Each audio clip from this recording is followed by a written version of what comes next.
Yeah, what's happening, ladies and gents?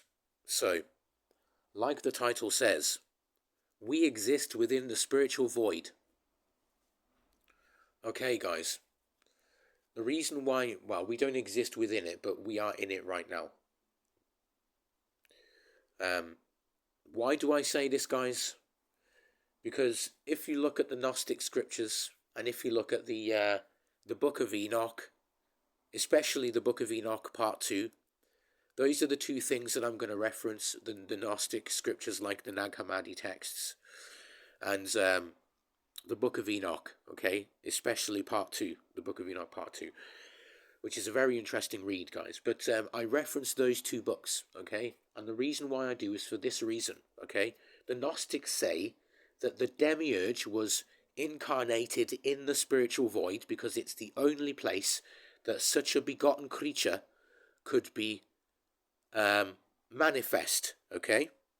So that's where it was manifest, okay? It couldn't perceive anything except itself, all right? This is why it believes it's a god. It's a blind, foolish god, right? But it's not a god, guys. It is a demiurge, a lower creator being, okay? It's very powerful, but it was created from emanation itself, just like we are created from emanation itself.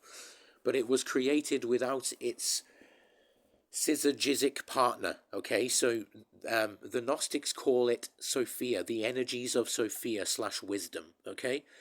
But the syzygic partner would be knowledge, okay? And because that partner wasn't there at the time to unify it, okay, this creature was incarnated and born, if you want to call it that, as a begotten creature, okay?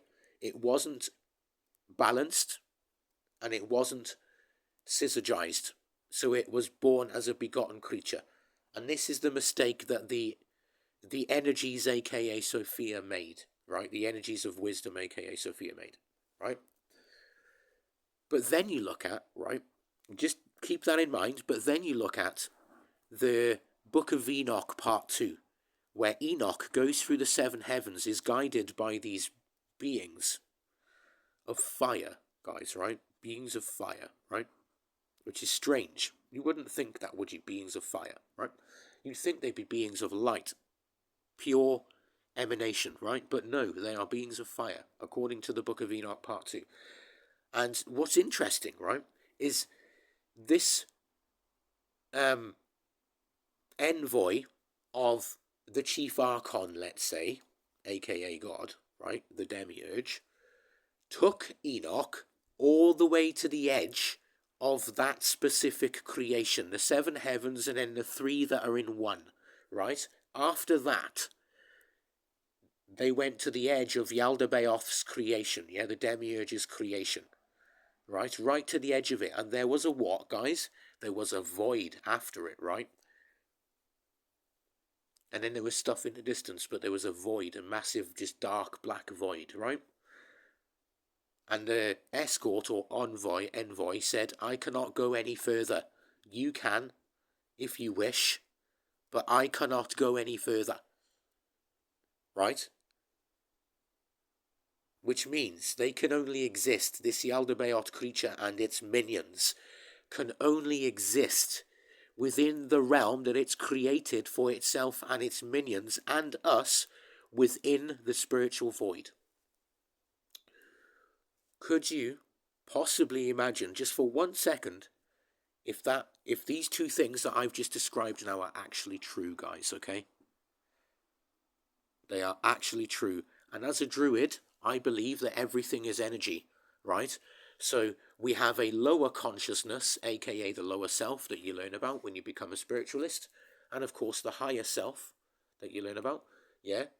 And that's the consciousness, guys, right? The lower self is the physical self, the physical body, the ego, all of that stuff. The higher self is you, the eternal conscious observer, okay? That is responsible for the think, the feel, and the action, okay, guys? Which we have within the three aspects of what we experience as human consciousness, all right? So it all kind of fits together, guys, right? It all kind of makes sense. If you know about the other teachings, it all kind of slots into place like a jigsaw puzzle. Yeah? The Book of Enoch, okay, and the ancient Gnostic scriptures are telling the truth. This God being is not a God at all. It is a begotten creature made from the same power as what created people like me. Okay? But it's begotten because it had no balance and no holy syzygitic pairing. Okay? It was just one, the wisdom, not both, the wisdom and the knowledge. Wisdom without knowledge is pointless. And also, knowledge without wisdom to temper it is also pointless. Both are pairs. They are opposites, but they pair up together and syzygize. And this Yaldabaoth demiurge creature, aka the God of the Bible, has been created without this pairing, this holy pairing. And that is why it is a begotten creator being that poses as a god to, the people of Earth. So, guys, that's pretty much it. That's pretty much the long and short of it.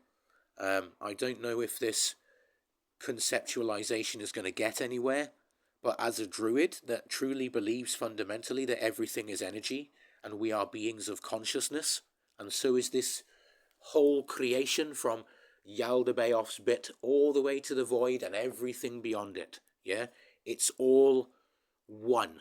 Everything is one. Even the begotten creature and its being and its begotten creatures that it's created, it's all still one, guys. It's just the light or the dark, the positive or the negative. So even though this Yaldabaoth creature is unbalanced, right, and begotten and a being of chaos, I believe it possibly could be turned back to true emanation, just like one of its begotten creatures was. But I won't get into that one because the video's getting too long. Okay, guys, we exist in the spiritual void. Peace.